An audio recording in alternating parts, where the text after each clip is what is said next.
I'm gonna be nice today and hold your hand when I say this. And it here. This ain't Burger King. You can't have it your way if you want God to be in it. I know that's hard to hear, especially when you've been waiting and waiting and waiting, doing what you're supposed to do, and watching everybody else get blessed, and it seems like, dang, when will I be next?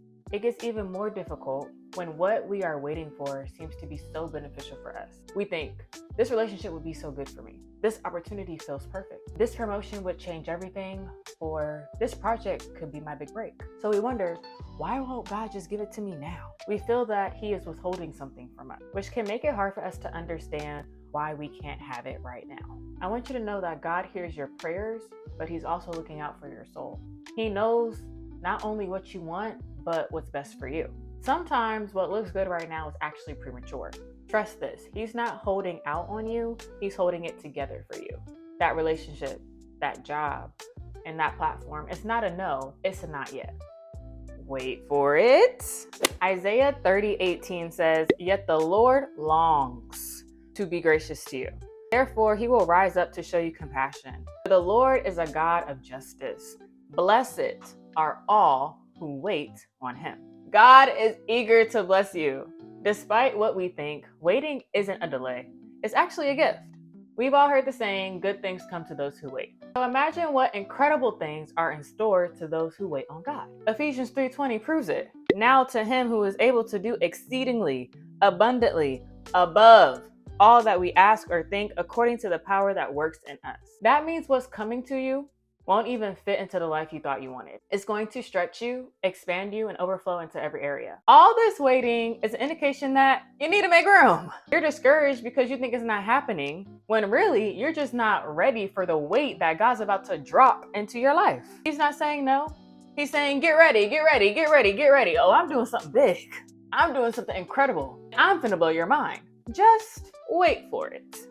But exceedingly abundantly requires you to wait. God is not just thinking on your level, He's actually planning above it. So if it's taking longer than you expected, it's because the blessing coming is greater than what you imagined. And I'd rather you wait on God's timeline than settle for something that looks good but costs you His presence. You want the house so bad, so you force it. You want the relationship so bad, so you settle. You want the platform so bad that you force visibility. Now, you may have gotten what you wanted, but at what cost? Is it really worth it if God's not in it? Rushing may feel like you're taking control. Rushing may feel like you're in control, but all it does is set you up to crash. You got the house, but you lost your peace. You got the relationship, but you compromised your worth. You got the platform, but you lost yourself. Why? Because God wasn't in that. That's why you got to get to a place where you can say, God, don't mind waiting. Because when you wait on God, He won't just give you a house, He'll give you a home, a space where peace lives, not just pretty furniture, a space where His presence resides, where you can actually rest and not just sleep. When you wait on God, He just won't give you a relationship, He'll give you covenant. Someone who prays with you, not plays with you. Okay? Someone who honors your boundaries, not pushes past them. Someone who sees your value through God's eyes, not their flesh.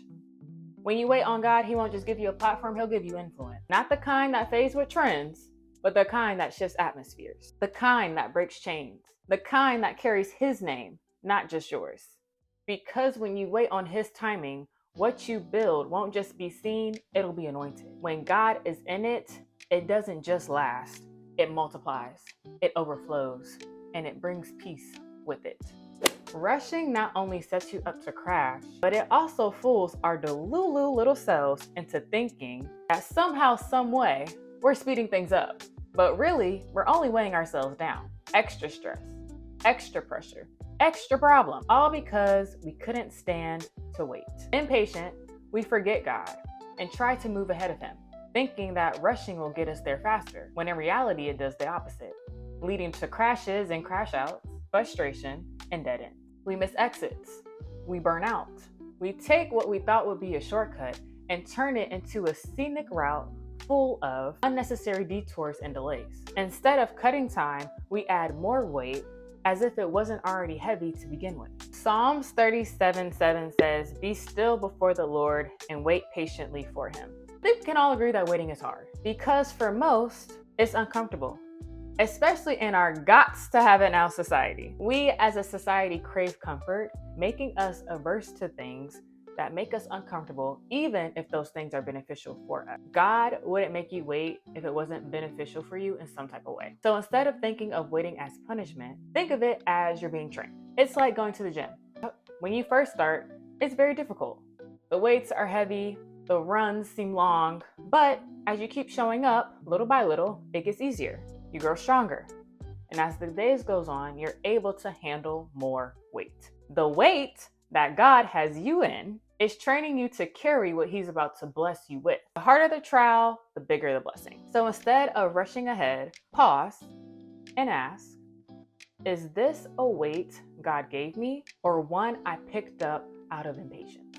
See, I'd rather you wait on God than try to do this on your own. I'm not afraid to admit that I'm not strong enough to do this on my own, nor do I have to be.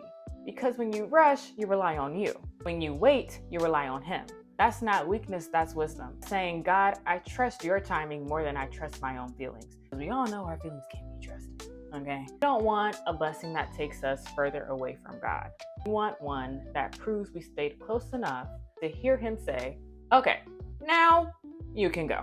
When we leave things in God's hands, sometimes we act like he doesn't know what he's doing. Like he can't cook for real. Or maybe we believe he does know how to cook, but we get frustrated because he won't share the recipe with us. Since he won't let us in the kitchen, we start assuming, oh, he ain't cooking nothing in there for me. My order must be at the bottom of the recipe box, child. Failing to realize that the most transformative processes happen when you can't see them. A seed grows in dark soil unseen.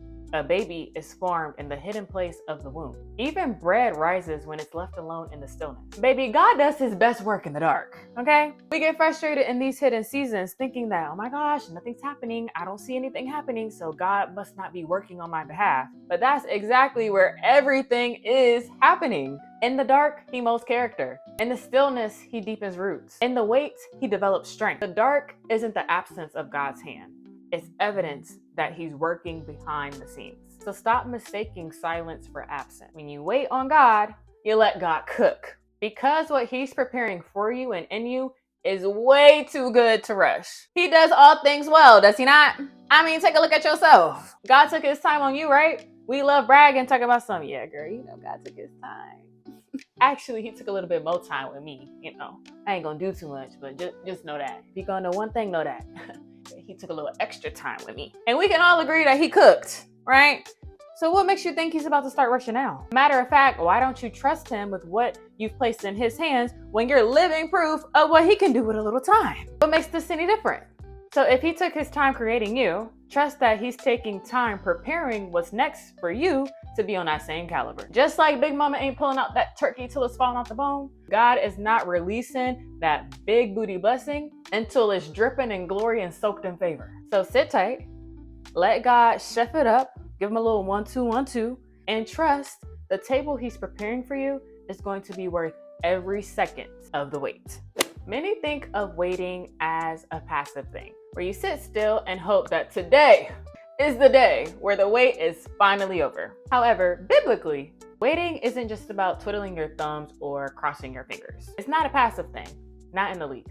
It's actually a power move when done correctly. Isaiah 40:31 says, "But those who wait on the Lord shall renew their strength. They shall mount up with wings like eagles. They shall run and not be weary. They shall walk and not faint." The word wait in Hebrew is called kvah. I don't know if I'm saying it right, but it doesn't mean to sit back and do nothing. It means to hope expectantly, to be twisted, bound, intertwined with God, kind of like a rope. You know, a rope is so tightly wound together that it's pretty hard to tear apart, right? So the longer you wait with God, the tighter your bond with him becomes. When you're wrapped in the source of strength, no storm, no delay, no heartbreak can tear you apart. So you're not waiting for strength, you're waiting into strength, because the joy of the Lord is our strength. When you're roped together with God, you're not relying on your own energy anymore. You're relying on his. The more you cling to him, the harder it is for anything to pull you apart. And that's how you win. Because while the world rushes to burnout, you're getting roped into the one who never runs dry. So if you're in your waiting season, take it as proof of God's favor. That's why the warfare has been wild. That's why the silence has felt suffocating. Because what he's about to birth in you isn't ordinary, it's anointed. He's not just going to show up, he's going to show out in a way that shuts every doubt down. Psalms 33, 20 through 22 tells us, we wait and hope for the Lord. He is our help and our shield. May your unfailing love be with us, Lord, even as we put our hope in you. So don't despise the delay, because when it finally comes together, you'll see exactly why it had to take this long. Know that it was well worth the wait.